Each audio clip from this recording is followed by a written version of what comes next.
I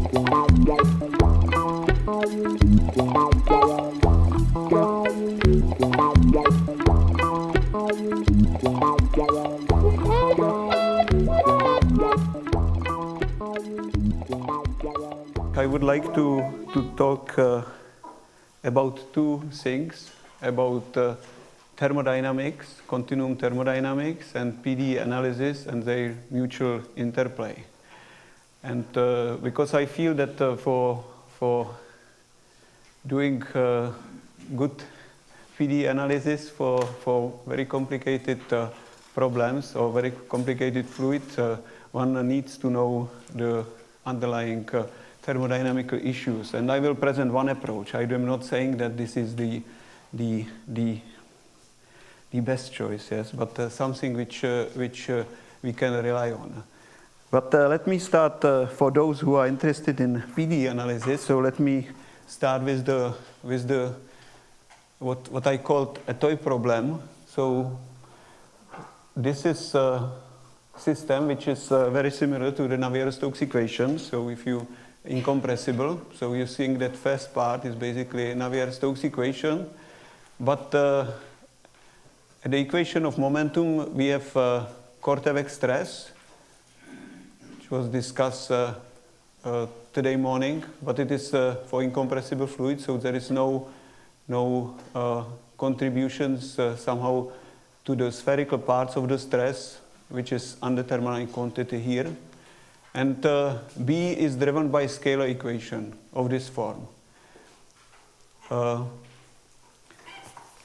There are three parameters. So nu is the viscosity, mu basically take care of the elasticity, and this just appears here only in these equations, and sigma is somehow taking care of somehow stress diffusion. So there is a regularity term here, but as you see, this term also generates this stress tensor. So at the end, in the last part of my lecture, I will talk briefly about analysis of the system, which is not very complicated. But what I would like to introduce, so what I would like to present, how to come to this model, and what are basically the issues we are interested beyond. So the structure of the talk will be the following.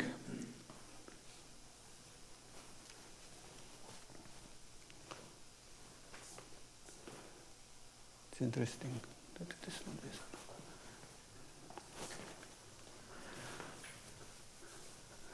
So I would like first to do certain overview about viscous fluids, about viscoelastic fluids, and about viscoelastic fluids with stress diffusion.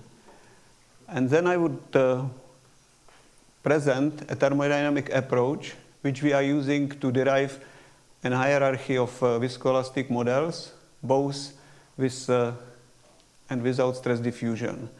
And finally, I will focus on that toy problem. Okay, so I will go to the references. I would like to mention the co-workers. Yes, so Kára Jakopal, Karel Tuma, with Prusa, Endre, Suli, Miroslav Bulicek, and master science student Tomáš Skřivan. So let us first start with this discussion about various types of fluids. So we will stay the whole lecture in the framework of incompressible fluids, and I will only stay on the mechanical level, so I will not talk about too much about the energy equation or equation for the temperature. Yeah, so this we will just stay basically with the balance of mass and balance of linear momentum. But it's nice, even in this setting, to look at the fluids from broader perspective. And sorry, I just touch it.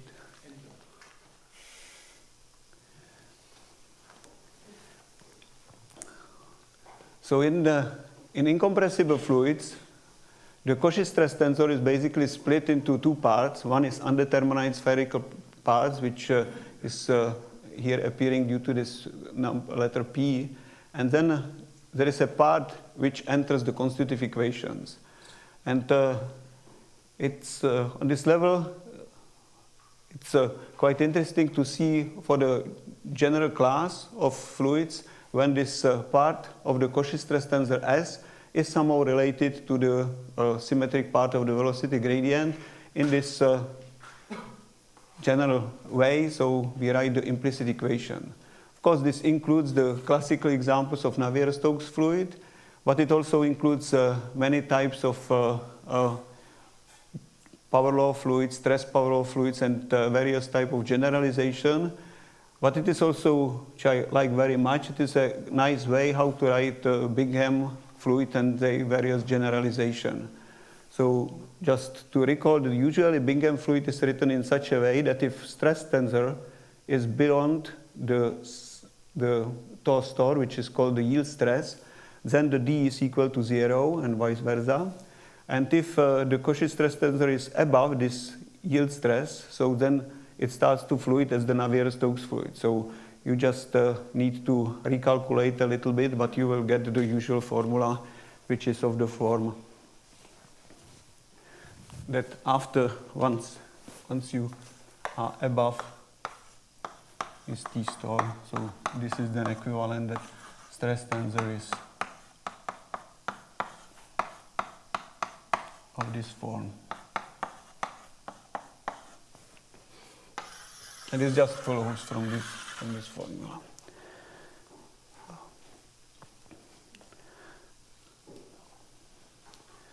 This class of fluids is quite robust. Yes, so I just illustrated on very simple example flows through driven cavity, and you can see that what is on the left is just the Navier-Stokes fluid, and what is on the right is the Bingham type of fluid. And if you look at this graph, so you see that it already has this feature of mixing, because there are regions in which the fluid behaves like solid, and it can just either stay at the rest due to the boundary condition, or just can rotate as the rigid body. And there are other regions when it flows as the Newtonian Navier-Stokes fluid. So even this simple framework can describe very complicated behavior. On the other hand, there are phenomena exhibited by many fluids in various applications that cannot be described by this class of fluid, and the possible choice for this class of phenomena is the viscoelasticity, and viscoelastic Ratetype fluids are the very good choice for description of these phenomena. I will not discuss them. Those who are interested, we can talk about it later. But this first phenomena is, for example, connected with feature called rod climbing, dice well, delay dice well, etc., secondary flows in fluid, and many others. We'll still go back to the class which I'm discussing. So these are this. So even if it can describe quite general fluids, this class of fluids, it is known that we can still ask the question of well-posedness, and there are examples in which this well-posedness can be proved. In some other situation, we can establish the long-time existence of the solution, and there are some selected list of the names and contributions to this field. I will not go through that list, but I would like to just a little bit make advertisement for the last result, which is listed there. So it says that if we have this following description, and if the response between the S, and I will just draw this simple curve, so this two-dimensional curve, even if it captures the tensorial behavior. So if this graph is such that it is somehow continuous, but monotonicity is enough, which somehow allows to capture various type of activation criteria involved in it. And if it is R curve, which basically says that S times D, this stress power or this product is bigger than some small coefficients times R in R prime times D. D is the symmetric part of the velocity gradient in R minus some negative constant. So if this is R graph and this R is bigger than 6/5, so you can still establish the existence of the weak solution. And question which mathematician can ask whether this type of results can be extended to other types of complex fluid. So let us proceed to Ratetype fluids. So Ratetype fluids can be characterized in analogy with these type of fluids in the way that in that constitutive equation, we not only have S and D, but there are also some generalized time derivatives. So S star and D star is basically notation for the time derivative. And the problem is that we cannot put there just ordinary, and I will explain why we want to have that derivative. We cannot put there ordinary derivatives instead of S star. We also cannot put there the material derivative. So if this is so even material derivative cannot be what I want to write, S.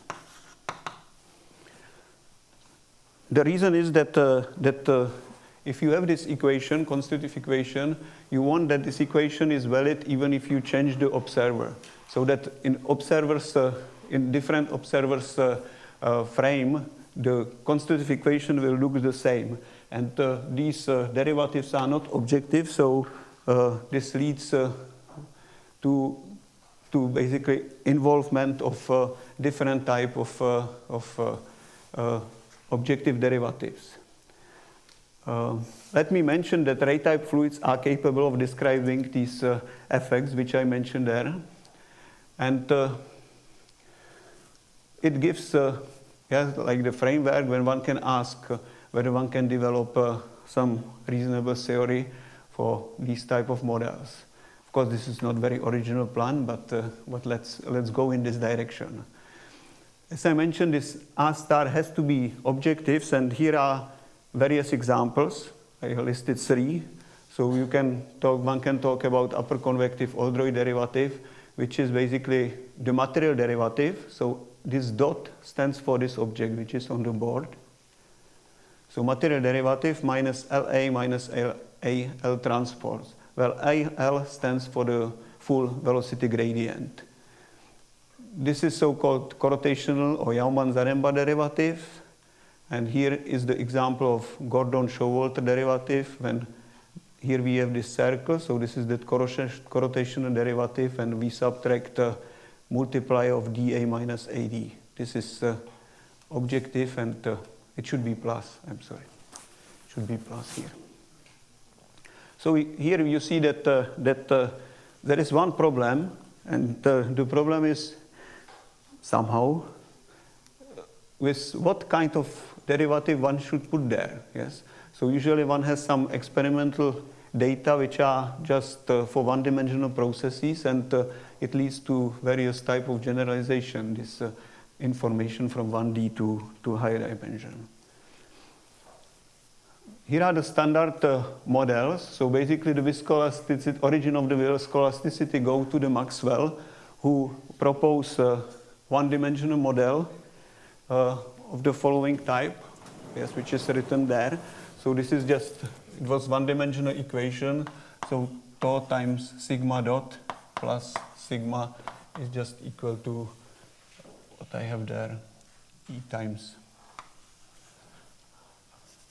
mu times epsilon dot. This is the one-dimensional version, and I will come to this. I listed then Burgers, because Burgers was one who systematically studied so-called one-dimensional analogs, which are the springs and dashpots that are put into the series and parallel, and he was looking for the responses of these. In fact, the Maxwell element can be, this equation can be obtained if one basically take dashpot and put it into the series with the spring, and here we have some Young modulus, here we have some viscosity, and this tau is the relaxation time, which is, if I'm not mistaken, nu divided by E. And it is the dimension of the second.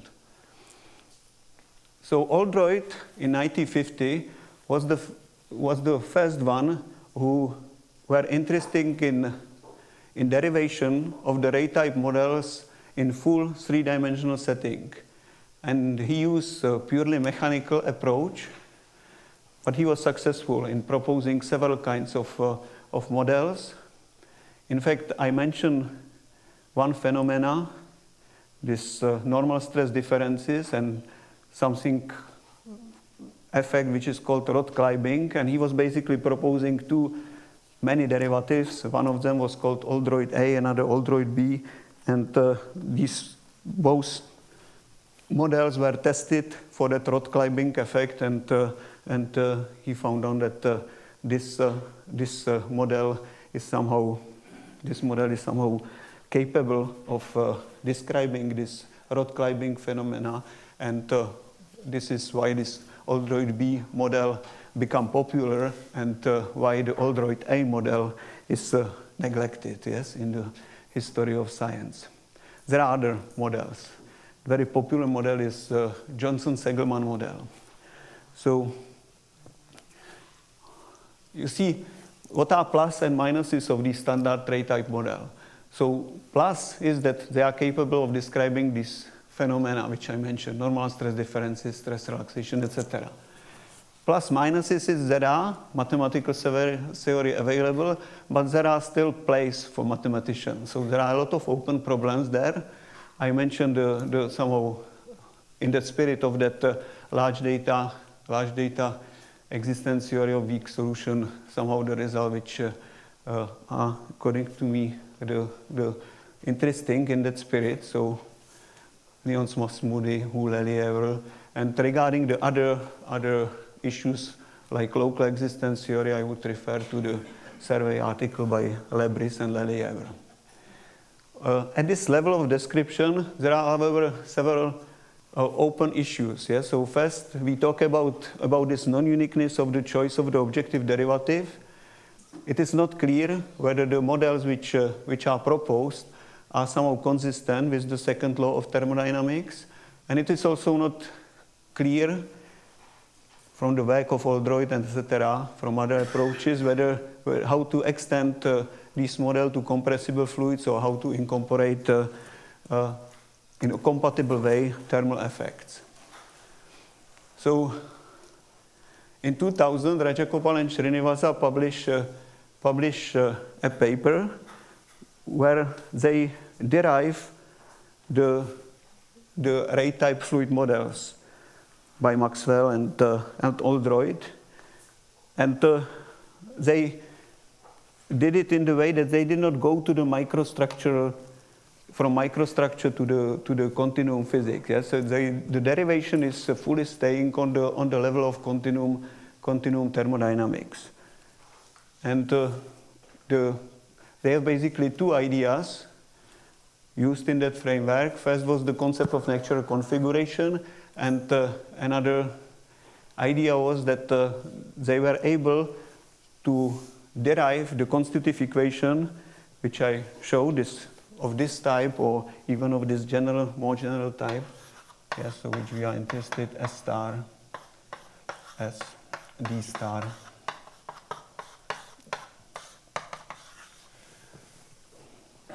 Just from the knowledge of constitutive equation for two scalars. One of these scalars was some thermodynamical potential. In that case, it was Helmholtz free energy. And another scale was the rate of entropy production. And I will discuss this approach in a minute. But before doing that, let me still proceed further.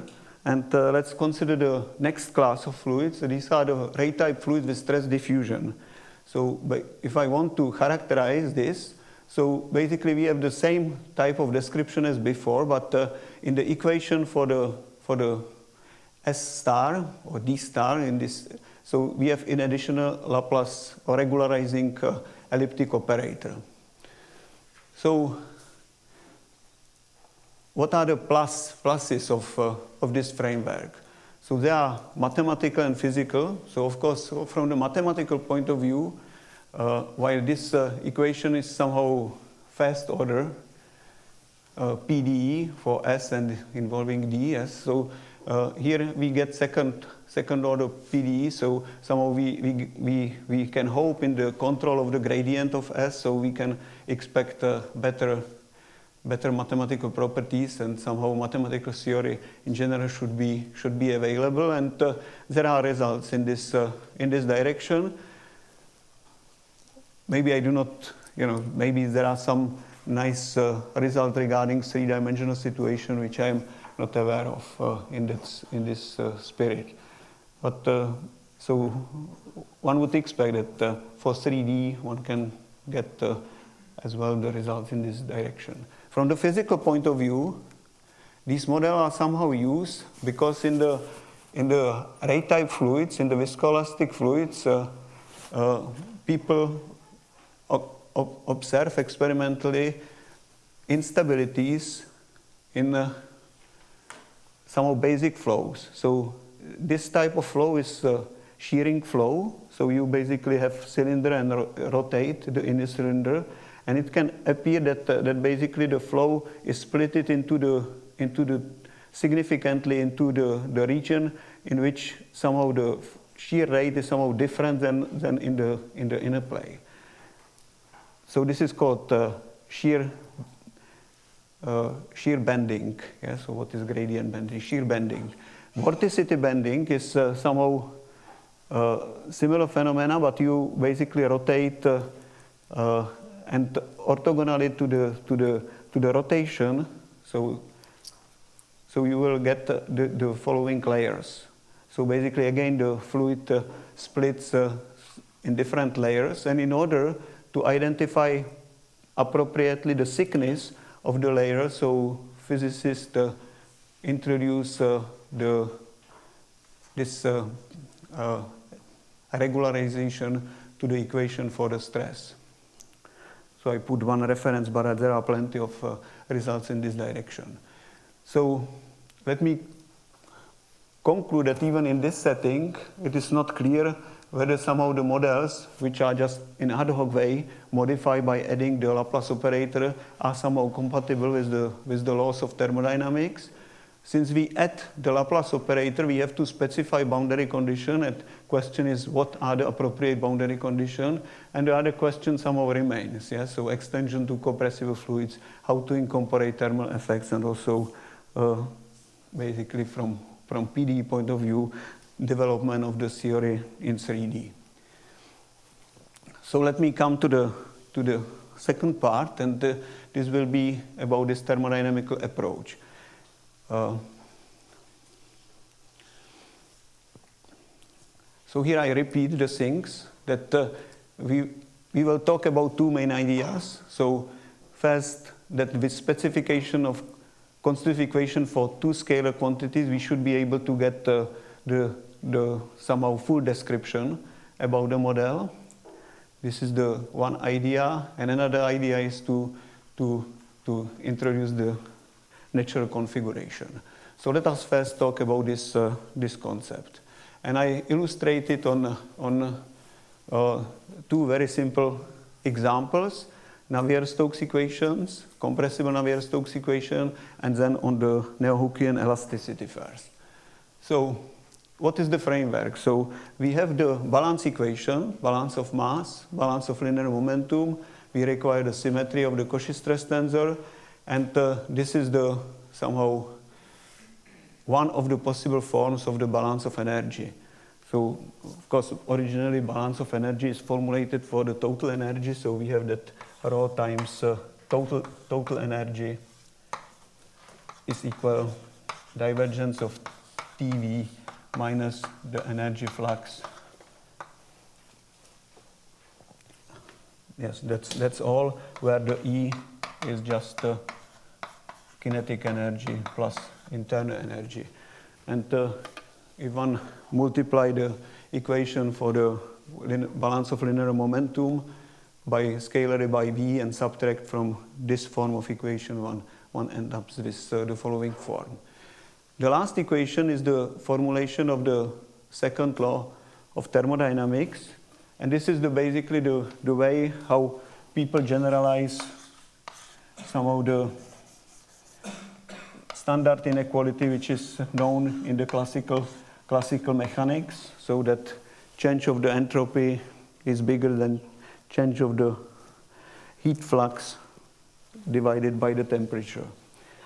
So differential. So this is what is written here. So in fact, in classical textbook, you would usually find it in the way that rho eta dot plus divergence of entropy flux, and usually the entropy flux is considered in the form that it is energy flux divided by temperature. That this should be non-negative. But this gives also the possibility that the quantity which is non-negative is somehow specified, and this is basically the definition of the zeta, which is here. So zeta is the rate of entropy production, specific rate of entropy production, and it is defined by the things on the left-hand side. And second law of thermodynamics somehow requires that this should be non-negative. So one can, if one stay in the mechanical setting, one can. It is useful to work with the Helmholtz potential instead of the internal energy. So this is just the definition, and one can basically rewrite this identity using this notation. So here are the calculations. So what you do, you take the derivative, material derivative to this, and insert it for E dot, multiply everything by density, insert it for E dot from this equation. So you will get the following identity. It is not, I will not go to the details. And we will now restrict to the isothermal processes. So in isothermal processes, gradient is 0 and also the theta dot is 0. So these two terms are gone. So what remains is the following identity. Usually, as I mentioned here, usually it is required that J eta is just Je divided by theta, so this term also disappears. And one will get this, what is here in the box.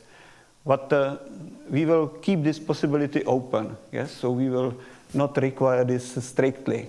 But in the following two examples, I will basically work with this assumption that entropy flux is of the form energy flux divided by temperature. So for us, this identity will be now crucial. Yeah? So what we should remember for the next part of the talk is the following identity and the following one. This extension. I will repeat it always. And now I want to show how to use this to get constitutive equations.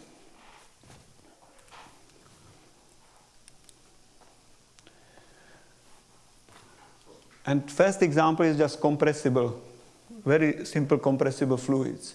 So in that case, this psi is just function of the density. And so we insert here, so we take the derivative of psi, so it is psi 0 prime rho times rho dot. But rho dot is characterized by balance of mass, so rho dot is equal minus rho times divergence. So what we obtain here, that it is minus rho times psi dot, is just equal rho psi 0 times rho dot with minus, and rho dot is just given minus rho times divergence. So we have minus rho square psi 0 divergence. And we denote this as thermodynamical pressure. And one more mathematical construction is used. We split the tensors into the deviatoric part and traceless part. So each tensor can be split into the deviatoric part plus one set of trace times identity. And this deviatoric part is just defined A minus one set of, so this is traceless. Trace of AD is equal to 0. So this part is somehow orthogonal on this part.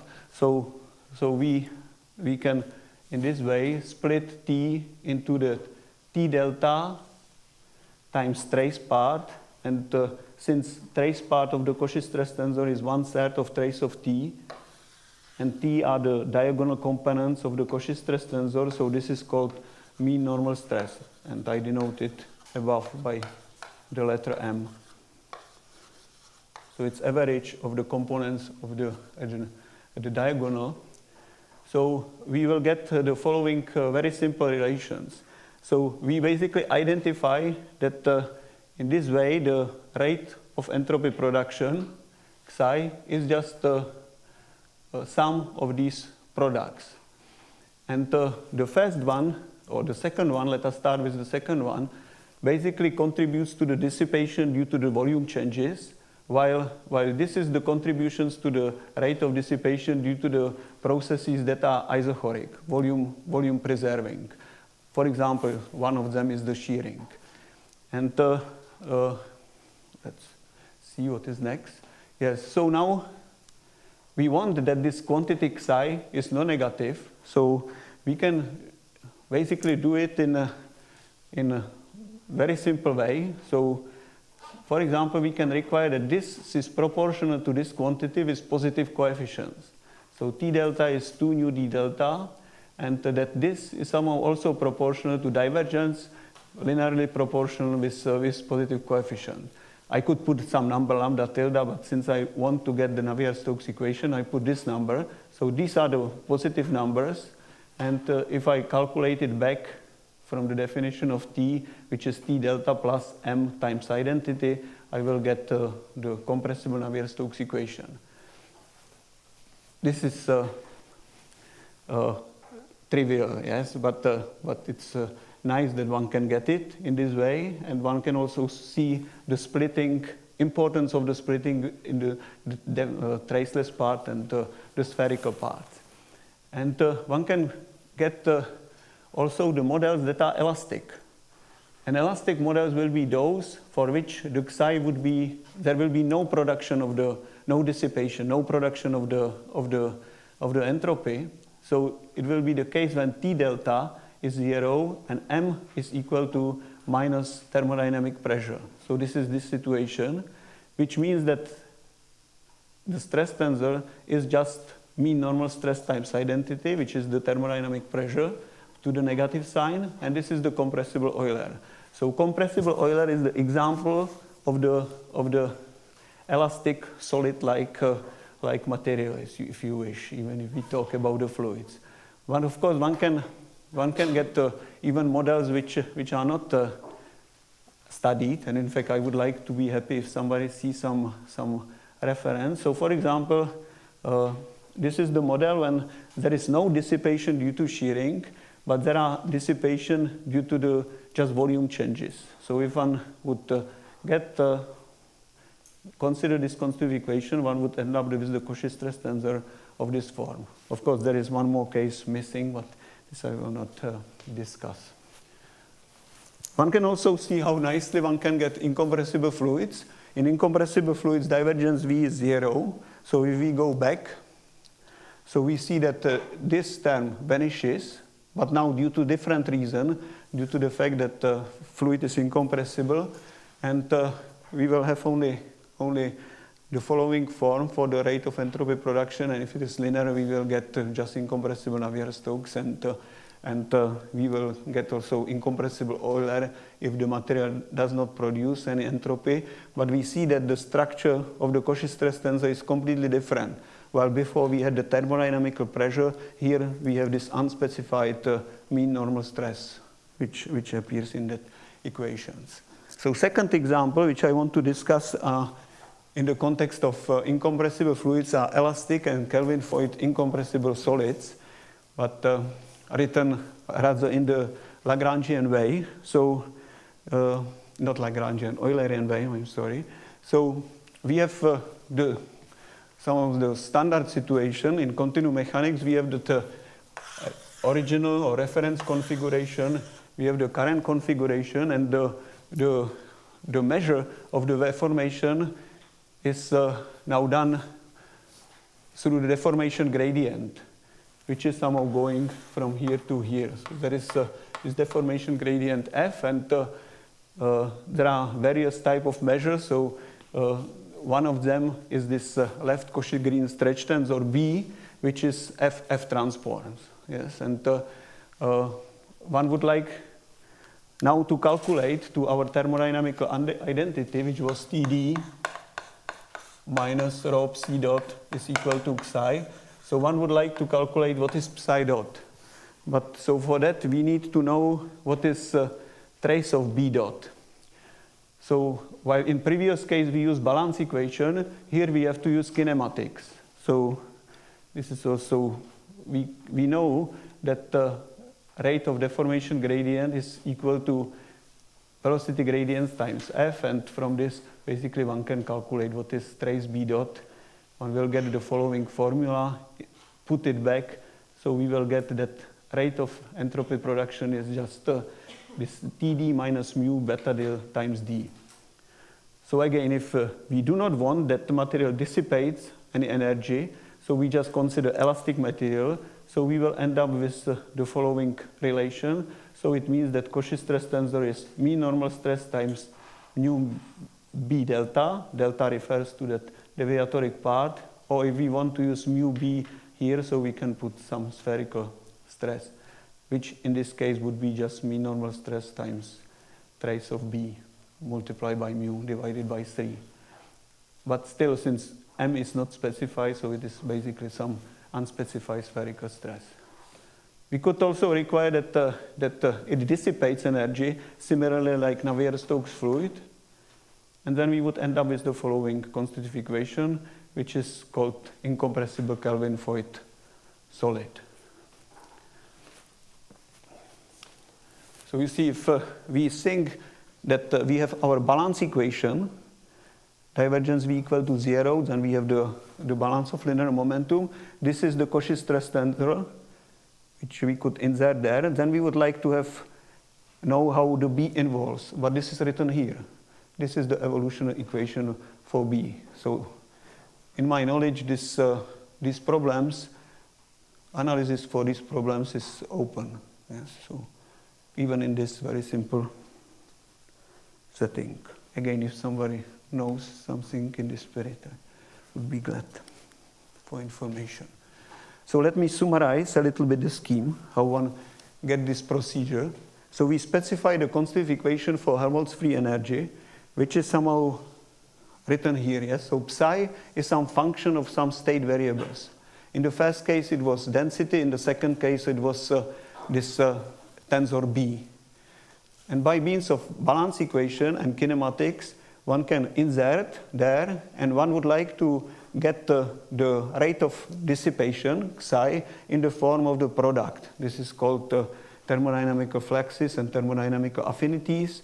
And very simple relations, linear relation, leads to the constitutive equation for the rate of dissipation, which will be just quadratic. So this is a setting in which we remain till the end of the. Of course, one might be also interested in just different form for the rate of entropy production, not just in quadratic. It could be different type of potentials.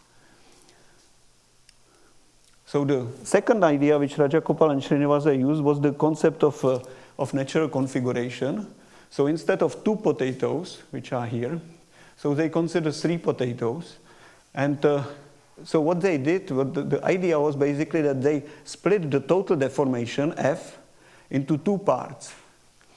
One, which is basically taking the elastic response, and another one which takes care of all microstructural changes in the body. So it means this dissipative or irreversible response. You know, I mentioned here this example of Maxwell fluid, so which is the series of dashpot and spring. So if you deform it, you are in current configuration. So you extended both spring and you extended also the dashpots. When you unload it, so the spring will go to the original length, but the dashpot will remain the same. They will not move. So this state corresponds to the natural configuration. So you can think about these examples as motivation for this structure. Of course, once you introduce this framework, so you have much more quantities involved. So you have some deformation, which takes this care of elastic response. This is called here FKPT. And you have the deformation gradient, which takes care of this dissipative response, which is denoted here by G from some historical reason. And these deformation gradients are related in this way. So now kinematics become more complicated, and I do not want to lost you completely. So instead of 1 deformation gradient, one will have 3. One can introduce even others. Similarly, as from F, we introduce this tensor B, so we can now introduce from FKPT, BKPT, CKPT, which are the left and right Cauchy-Green stretch tensors, but related to the deformation gradient FKPT. And similarly, as we had this information about the rate of F, which leads to the fact from here that gradient of the velocity is F dot F minus 1, and one can introduce then symmetric velocity gradient and antisymmetric.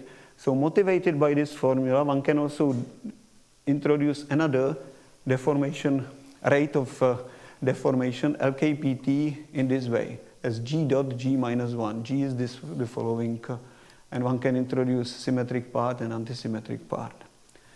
So it requires certain calculation, which I will not do, but from these formulas one can get directly that BKPT, because now BKPT will be basically take care of that response from the natural configuration. So BKPT now will appear in the formula for the Helmholtz free energy, yes, in that constitutive equation.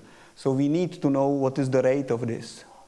And one can get the following formula, which using that upper convective Oldroyd derivative can be rewritten in this way.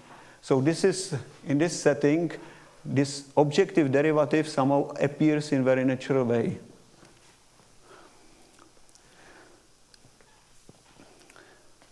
So now I want to go to my toy example. So I will sketch, I will not, because there is no space to explain it in too much details. Yes? So let me just say that this framework is very rich in the sense that while here between two configurations we can have either response compressible or incompressible, if we have now like 3 deformations, so some of them can be incompressible, some of them can be compressible. So we have EEE, that the situation when all of them are incompressible. We have also the final state here when all of them are compressible, but in the meantime we can have also the situation that 2 of them are compressible. Of course, if 2 of them would be incompressible, it automatically means that the third one has to be also incompressible. So these are like the options. And it is interesting, and this is quite recent observation, that if we consider that the response from here to here corresponds to the compressible Neo-Hookean material, which is given by the following structure for psi. And we have the following form for the rate of entropy production. I will now discuss the examples in the below. So this is just to give you the illustration that if we start with this, we can really derive the original models by Maxwell and Oldroyd B. So what did Oldroyd in 1950 in completely different way, how he came to this model. So this model can be re-derived now using the thermodynamical approach. So it automatically guarantees that the Oldroyd B model is somehow compatible with the laws of thermodynamics. And this is the structure of the rate of entropy production. One can go on and even add. Yes, so here you see that somehow BKPT appears. So this is what was used for the derivation of Oldroyd. So now we can extended framework and x the gradient of that trace of BKPT quadratic way.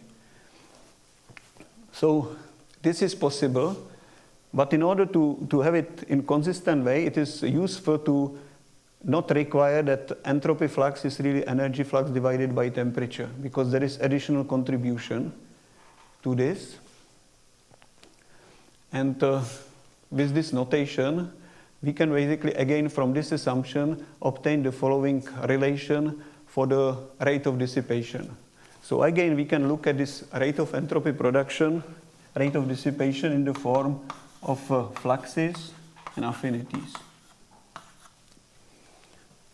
So we have now more contributions. Yes, we are still in incompressible setting, so we have the following one, which is somehow, I would say, the classical one, which we already had the certain taste when we derived these Kelvin-Voigt solids and Neo-Hookean solids. But there is additional two contributions, which are again generated by splitting certain quantities into the traceless part and the trace. And one can proceed with this, and with this form of the rate of entropy production, which was the same for Maxwell, and one can derive the models, Ratetype fluid model with the stress diffusion. But I even do not write these outputs. What I want to discuss is now one to simplify the framework.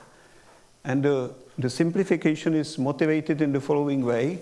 So here you see that one of these dissipation has the following form, where appears this deviatoric part of the CKPT. So similarly as we discussed the Euler, for example, yes, a compressible Euler, so we can now ask that this CKPT delta will be 0. So it means that CKPT itself will be just a multiplier of the identity tensor, and this multiplier will be just trace of CKPT divided by 3. So this is to say that the response between that natural configuration and current configuration will be just taking care only of the volume changes. Yeah? So nothing so it is simplified model. But if one proceed with it, so one will get the following identity. So B now appears in the picture, because B we will denote as this scalar B is just this trace of CKPT divided by 3, which is the same as trace of BKPT. So this simplifies a lot of these formulas. So there is yeah, I see, this I did not discuss.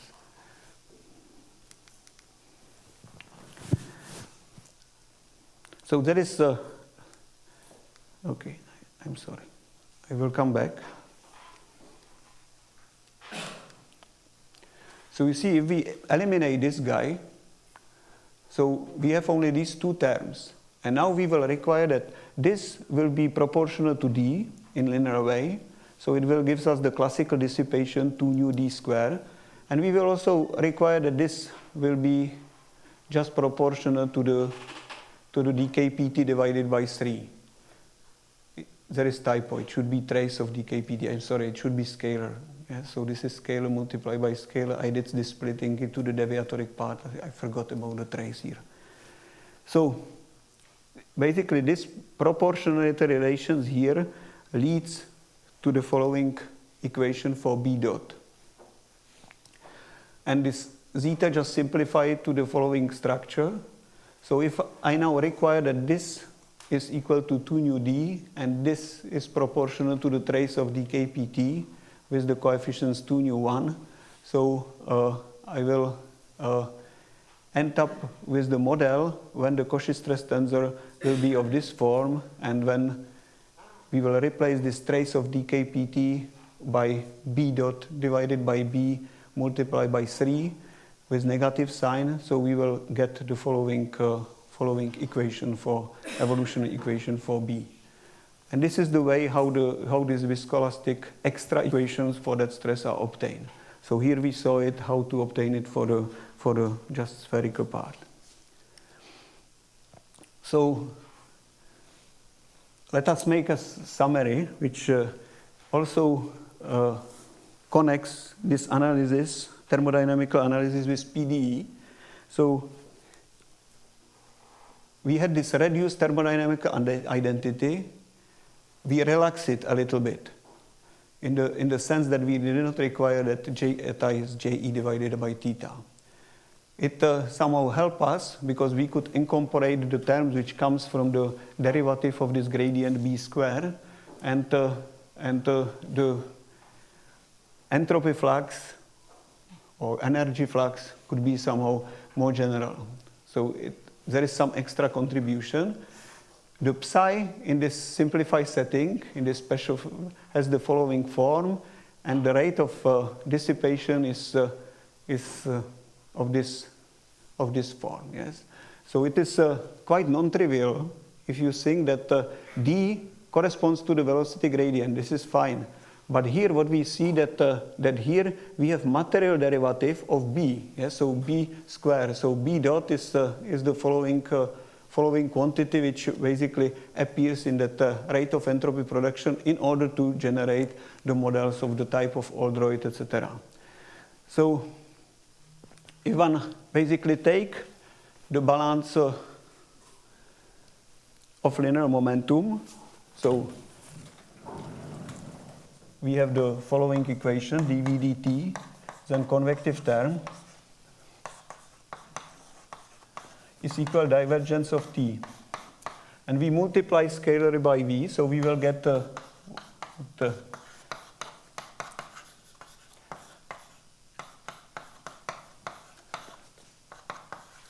this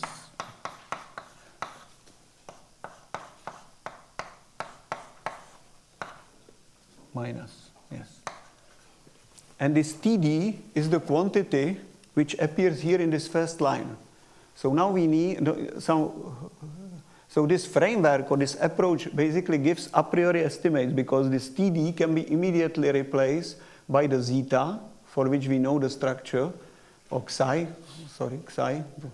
then plus divergence terms, plus rho psi dot. So if we insert it, so we will get immediately the following energy identity. And more and more complex materials complicate it, so the scheme works in the same way, so we always know what are the starting points for the analysis.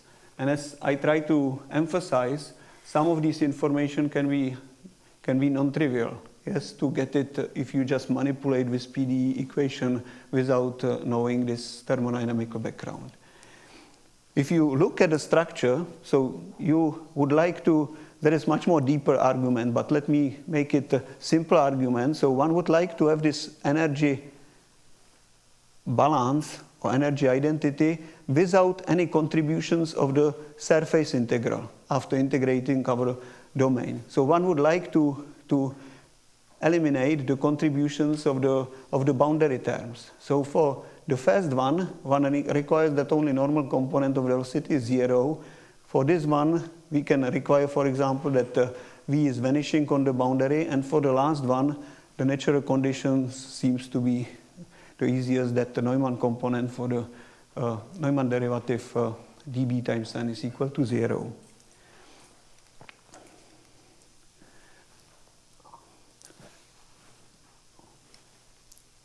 So I think this for the regarding the analysis, the most crucial thing is just to know what are these a priori estimates, because the rest is basically the easy consequence. This is the scalar equation, so the analysis for this type of problem is not really too complicated. The reason is that this B dot is really the following term. So if for B we have the maximum minimum principle, which is given by, so which one can hope from this scalar equation, and which is in fact true, so we immediately see from this equation that if this quantity will be in L2, so the Laplace of B will be in L2. So we have quite a lot of information to manage basically the all nonlinearities which are here in the equation. So this is what I try to emphasize. I wanted to make the link between the derivative and this, but the result is that we can establish the existence of the weak solutions for this toy problem, and the information about the velocity are the same as we have for the Navier-Stokes equation, and for B we know, due to the control of gradient of B, that it is as the following regularity. We have this maximum minimum principle. In addition, these quantities are somehow under the control. So if there is a way how one could establish this existence of a weak solution. So the scheme is quite standard in the sense that what we did, we took that equation. This will be very brief. I want to go to the summary. I think I can skip the proof. Yes, so it's basically I gave the hints for the proof. But what we try to do in the analysis, that we basically try to avoid as much as possible the information that Laplace of B is in L2. So we try to basically develop approach which might be possible to extend to the full setting. But so I am coming to the last page, and I would like to make a summary of the talk. So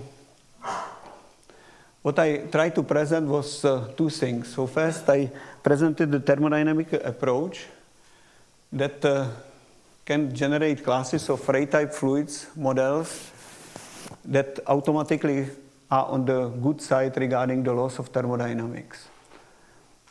So what I illustrate in the lecture, that this framework is efficient in purely mechanical context. But I mentioned the estimates by Hu and Lelièvre, so there is certain connections. It was not influenced, but it seems to me that related. But the approach can be extended to compressible Ratetype fluids, and this is already available in the literature, somehow in the systematic way using this approach. And the approach is about good to incorporate the different type of energy mechanisms. So in particular, mechanical storing dissipation, storing mechanism, dissipation mechanism, and the thermal energy. And this is already a non-trivial task, how to basically write the appropriate models in non-trivial way. I did briefly analysis for a toy model, and I did not want that we obtained a long time and large data existence of weak solution was not main point here. I rather would like to emphasize that this is, I would say, a new way how one can incorporate reduction. Yes. So, for example, if we do not know what to do with fluid mechanics problems, so we look for flow in simple geometry. So this is also one way how one can basically reduce the problem. Instead of considering full response between natural configuration and current configuration, so we can just consider 1D. So last two comments.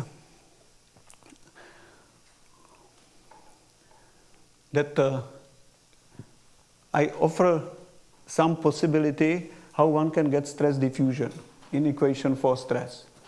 And as the output, if one uses this approach, so it automatically leads to the presence of the Korteweg stress in the equation for V. So I would say that if one, in ad hoc way, add the Laplace operator to the equation for the stress, it might not be correct way. Yes. And the last comment is that even for this toy problem, we see that there is a piece of non-trivial information that comes from the thermodynamical derivation, which would be very difficult to recover for that system if we would not know it before, so from the derivation. And since we know it from the derivation, so one just works a little bit in order to get this a priori estimates as uniform estimates for your approximation. And the whole lecture was based on the following four works. So thank you very much for your attention. Sorry. Thank you very much for the talk. So are there any questions?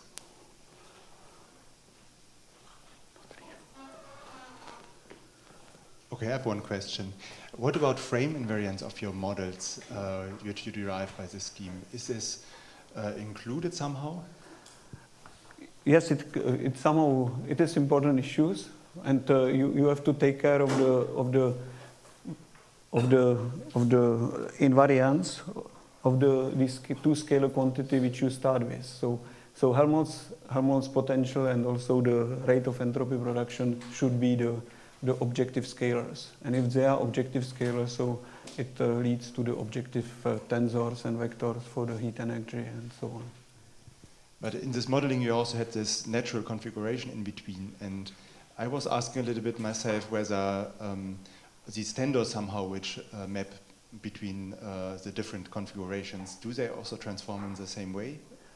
No, we assume that FKPT, if you would think that FKPT is generated, we think that FKPT is transformed in the same way as F. And this assumption is based on the fact that you would assume that also FKPT is generated by as the derivative of some transformation map from the natural configurations to the current configuration. Okay. Of course, with this assumption, it seems that it is transformed in that same way as the deformation gradient F. Okay. Are there more questions? So if this is not the case, so let's thank Josef Málek again.